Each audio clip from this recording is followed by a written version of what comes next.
Hey, it's Meg, trauma-informed coach and trauma survivor myself, and I want to talk a little bit about trauma-informed language. Many of us trauma survivors have had trauma responses that we would consider self-sabotage. However, once we learn what's going on inside of our nervous system, in our bodies, we learn that that's actually not the case. When we find ourselves in a state that is responding to trauma, the part of our brain that controls logic and rational thought isn't online. The part of our brain that controls emotion, which is the amygdala, is, and oftentimes making choices that we wouldn't normally make. And although some of these choices may seem like they are self-sabotaging, they're actually your body's way of protecting you.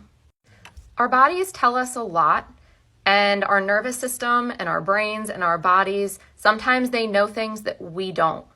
For instance, if one of your trauma responses is drinking, it may feel like you're self-sabotaging and doing that to ruin something, but in actuality, drinking is a way to dissociate and numb. And in doing so, your body and brain knows that it's protecting you from a truth that is just too much for you to handle right now. Take procrastination as another example. Maybe you find yourself constantly putting off work. To you, it feels self-sabotaging. But in reality, it's your body and your brains and your nervous system's way of telling you that you are way too overwhelmed right now to deal with all of the tasks at hand.